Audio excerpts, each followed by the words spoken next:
team is most successful when you're kind of trying to win? Oh, not you're always doing that, but winning the little races to the puck and the little battles and prolonging that for periods. Can when you get down to the single games here? I think that's that's a good observation, but that's probably the 8 teams that are left. I bet you all 8 coaches are agreeing with you in that comment. So you've just got. We have to do it more. We have to do it longer. We have to do it harder than the other team, and stay consistent. We've been up and down in the series. We've had some real good periods of strong play, and then there's other periods where we haven't been consistent enough. So we're going to look at trying to change that tonight. Todd, in your experience with McDavid, how many minutes can he comfortably handle and keep his level up at where he needs it to be? And do you look to try and get him out there more than you have so far in the series? Well, he's played many games over well over 20 minutes, 22, 23, 24 minutes. They're not playoff games. The quality of checking, the intensity, it's different at this time of the year. But we talk about all his skill sets and everything that he brings to the table. His stamina is right up there with it, and I feel comfortable just pour him over the boards and keep playing him. I feel good with that. Todd, how do you think your team's done in terms of establishing a cycle game and getting that sustained offensive zone time? And is perhaps targeted dumps or puck placement when you're getting the puck in a part of that?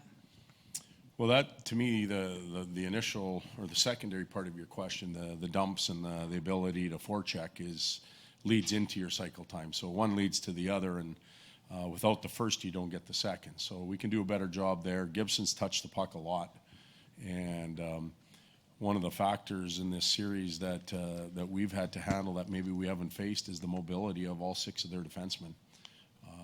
It's as good as there is in the National League, in my opinion, right now. I don't think there's a team that throws 6 skaters out there like that. So it's not like you're running up against somebody that's a little bit slow on the retrieval or doesn't have the ability to maneuver and escape. All 6 do. So our work's cut out for us, which in turn leads us to that cycle game, and we can be better in that area. Todd, your second line, we're deep into the second round here. They don't have an even strength goal. Milan Lucic said we expect way more from ourselves than this. Can this team advance and win without that line producing? I think it has to leave its mark in the series for us to be successful.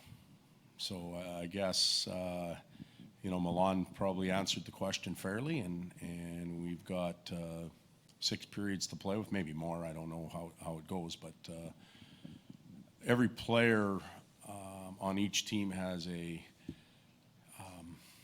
bar that they need to reach, or an expected bar, and the team that has more players that reaches that and has success or goes beyond that usually is the team that wins. And we need some players to get closer to that bar and push it a little bit. When you look at the series beforehand, you could imagine it being 2-2 at this point. The road to get to the 2-2 has been a little bit different. Yeah, it certainly has. Both teams winning on the road. But I think in this day and age, it's not as significant as maybe it has been in the past. Both teams are comfortable playing on the road, and they certainly have a little more experience with it, but we're gaining it as we go. The fact that they hadn't lost in 18 games coming in, we knew it wasn't going to be easy, and we knew we'd have our work cut out for us. We're deep into it now, and there's no surprises. We have our work cut out for us. Todd, over here on the left, you've had to game plan against Ryan Getzlaf for a lot of years. Have you seen him play any better than he is right now, and how much, I guess, greater is the challenge in holding him down right now? Well, he's had some real good games in years. He's playing exceptionally well right now. I don't want to discredit what he's done in the past, but he is playing exceptionally right now, and he's obviously, I think the first time I sat here in game one, I said, somebody finally asked me a question about Ryan Getzlaf. Like, it wasn't something we were unaware of. Certainly all those years in San Jose, we were well aware of it. It's just dealing with it is obviously a problem, and it's something we'd like to solve beginning tonight. Todd, you said before the playoffs even began that you will learn things about your players as you go along through this because it's such a test. Do you learn more about them in the second round than you did in the first? Do you learn more about them in a potential elimination game or a particularly physical game? What sticks out? Well, I think you take all the situations and you observe, and you look at them preparation-wise, you look at them execution-wise, things going good, things going bad, different scenarios, home, road. That bar that I talked about is a big evaluator for us, and that's what we're doing right now. We're watching our group play and evolve, and we want this to go for a long time.